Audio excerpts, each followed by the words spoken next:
Perkenalkan, nama saya Dominiki Julius Sabturlema. Saya dari Ilmu Administrasi Bisnis kelas 1C. Pada saat ini saya akan mereview buku pengantar sosiologi dari Profesor Dr. Sujono Sukanto bab 5. Lembaga kemasyarakatan adalah terjemahan langsung dari istilah asing social institution. Akan tetapi, sampai saat ini belum ada kata sepakat mengenai istilah Indonesia yang dengan tepat dapat menggambarkan isi dari kata social institution tersebut. Ada yang menggunakan istilah pranata sosial, tetapi social institution menunjukkan pada adanya unsur-unsur yang mengatur perilaku warga masyarakat. Yang pertama, proses pertumbuhan lembaga kemasyarakatan. Yang kedua, norma-norma masyarakat. Ada 4 pengertian norma yang dimana dasar itu sama, yaitu memberikan pedoman bagi seseorang yang bertingkah laku dalam masyarakat. Yang pertama, cara atau usage, menunjuk pada suatu bentuk perubahan. Yang kedua, kebiasaan atau folk ways, adalah perbuatan yang diulang-ulang dalam bentuk yang sama. Dan yang ketiga, kelakuan atau mores, merupakan kebiasaan yang dianggap sebagai cara berperilaku dan diterima norma-norma pengatur. Yang keempat, adat istiadat atau customs, adalah tata kelakuan yang kekal serta kuat integrasinya dengan pola-pola perilaku masyarakat. Ada sanksi penderitaan bila dilanggar. Yang kelima, sistem pengendalian sosial, bertujuan untuk mencapai keserasian antara stabilitas dengan perubahan-perubahan dalam masyarakat, atau suatu pengendalian sosial bertujuan untuk mencapai keadaan damai melalui keserasian antara kepastian dengan keadilan atau kesebandingan. Alat-alat pengendalian sosial dapat digolongkan paling sedikit 5 golongan, yaitu yang pertama, mempertebal anggota keyakinan masyarakat akan kebaikan norma-norma kemasyarakatan. Yang kedua, memberikan penghargaan kepada anggota masyarakat yang taat pada norma-norma kemasyarakatan yang ada. Yang ketiga, mengembangkan rasa malu dalam diri atau jiwa anggota masyarakat bila mereka menyimpang atau menyeleweng dari norma-norma kemasyarakatan dan nilai-nilai yang berlaku. Yang keempat, menimbulkan rasa takut. Yang kelima, menciptakan sistem hukum, yaitu sistem tata tertib dengan sanksi yang tegas bagi para pelanggarnya. Menurut Gilin dan Gilin, lembaga kemasyarakatan mempunyai beberapa ciri umum, yaitu yang pertama, suatu lembaga kemasyarakatan adalah suatu organisasi pola-pola pemikiran dan pola-pola perilaku yang terwujud melalui aktivitas-aktivitas kemasyarakatan dan hasil-hasilnya. Yang kedua, suatu tingkatan kekekalan tertentu merupakan ciri semua lembaga kemasyarakatan. Yang ketiga, lembaga kemasyarakatan mempunyai satu atau beberapa tujuan tertentu. Yang kelima, lambang biasanya juga merupakan ciri khas lembaga kemasyarakatan. Yang keenam, suatu lembaga kemasyarakatan mempunyai suatu tradisi tertulis atau yang tidak tertulis. Ada pula tipe-tipe lembaga kemasyarakatan yang dapat diklasifikasikan sebagai berikut. Yang pertama, yaitu dari sudut perkembangannya, dan yang kedua dari creative institution, yang ketiga enacted institution, yang keempat dari sudut sistem nilai-nilai yang diterima masyarakat, yang kelima general institution.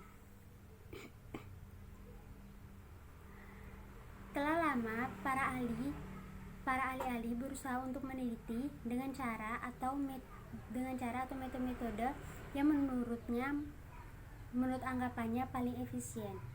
Apabila cara atau metode-metode tersebut dihimpan, maka akan dapat dijumpai 3 golongan pendekatan terhadap masalah tersebut, yaitu sebagai berikut. Yang pertama yaitu analisis secara historis. Analisis secara historis ini bertujuan meneliti sejarah, timbul, dan perkembangan suatu lembaga kemasyarakatan tertentu.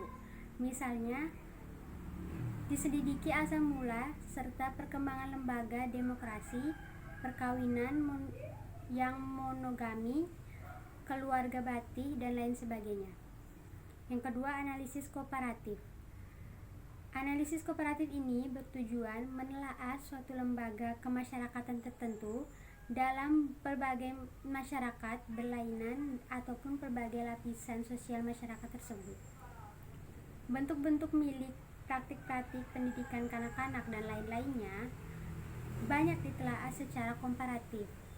Cara analisis ini banyak sekali digunakan oleh para ahli antropologi seperti Ruth Benedict, Margaret Mead, dan lain-lainnya. Yang ketiga itu analisis fungsional. Lembaga-lembaga kemasyarakatan dapat pula diselidiki dengan jalan menganalisis hubungan antara lembaga-lembaga tersebut di dalam suatu masyarakat tertentu. Pendekatan ini yang lebih menekankan hubungan fungsionalnya. Seringkali mempergunakan analisis histori dan komparatif. Sesungguhnya suatu lembaga kemasyarakatan tidak mungkin hidup sendiri terlepas dari lembaga-lembaga kemasyarakatan yang lainnya. Misalnya, penelitian tentang lembaga perkawinan mau tak mau akan menyangkut pula penelitian terhadap lembaga pergaulan muda-mudi, lembaga kekeluargaan, lembaga harta perkawinan, lembaga kewarisan, dan lain sebagainya.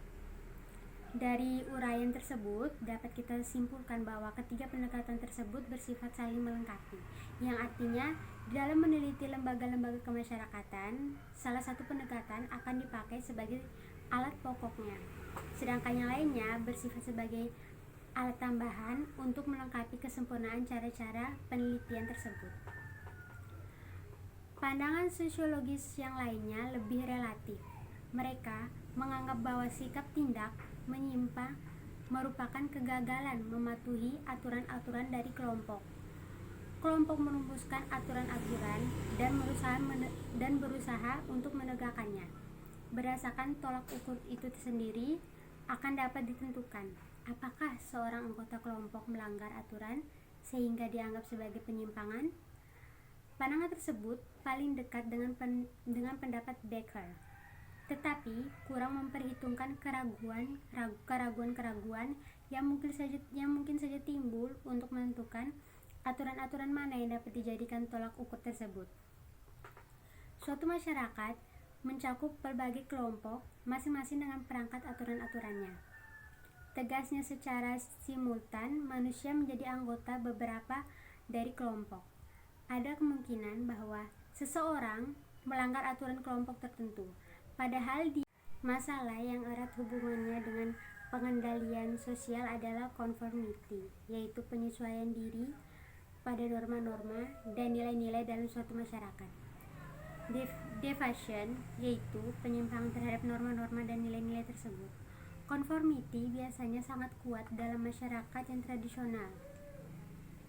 Hal yang sama pada masyarakat di kota-kota sering dilakukan dianggap sebagai penghambat kemajuan dan perkembangan dunia. Secara lebih mendalam lagi, Robert K. Merton, sistematika itu menggolongkan tindakan-tindakan manusia, tujuannya, serta cara-cara mencapai tujuan tersebut. Sekian review buku pengantar sosiologi dari Suryono Sukanto bab 5 dari saya. Saya minta maaf jika ada kata-kata yang salah, dan di akhir kata saya ucapkan terima kasih.